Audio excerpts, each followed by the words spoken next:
To make sure that the federal agents understand that our communities are protected. We will not stand for their blatant human rights violations.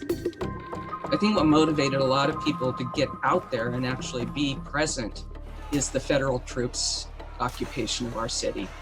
It's frightening, it's un-American, and it's contrary to our constitutional rights. And I am concerned that if this isn't brought to account, if we don't find out what this is about, if law enforcement is permitted to go about our streets with no policy and not respecting any of our civil rights, where are we headed as a country? This is how it starts. In a small city far from the Beltway, shadowy men, no badges, no ID, deputized by a rogue attorney general, snatch so-called enemies of the state off the streets. This is how it starts.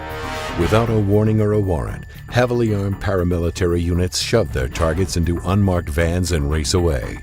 They fire on protesters with gas, flash grenades, and rubber bullets. And when the protesters put their hands in the air, they're assaulted with clubs and fists. This is how it starts. Faceless enforcers say you don't have the right to protest.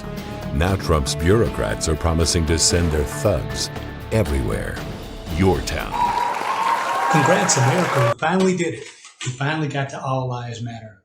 After all of this time and all of this complaining about Black Lives Matter, we finally reached a point to where you understand what it's all been about the whole time. It's never about Black lives being more important than white lives. Of course, it meant that Black lives were being violated.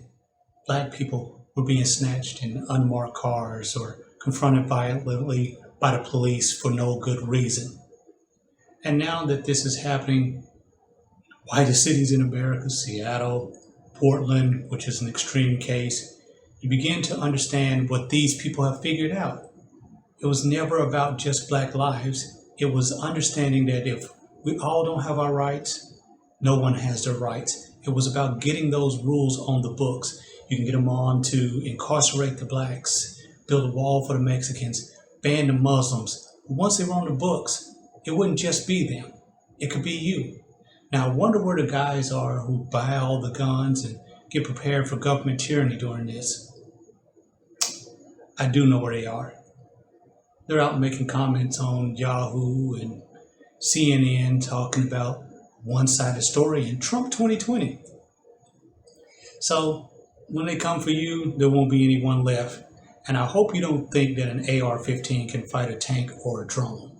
You know, I was trained in combat arms, and even when I went in the late 80s, I knew that basically the Gulf Wars were training missions for American urban warfare. So I hope you got your popcorn ready, because just what you've been watching for your whole life as amusement, as they violate the civil and human rights of Black people in the inner city and the poor and those impoverished, it can expand. And you're going to have to pick a side. You're going to have to decide what's right. Now, I'm not talking about go out and be Looney Tunes and attack government officials. But you have to send a message with your vote, with protest, with the YouTube channel. Do what you have to do to make it known that this is the way we want the country to go, not this way. As usual, I don't need you to fucking subscribe. Don't give a shit about your comments. I'm a grown-ass man, so my life doesn't revolve around likes. I'm just some guy, and only I know what's best. Have a great evening.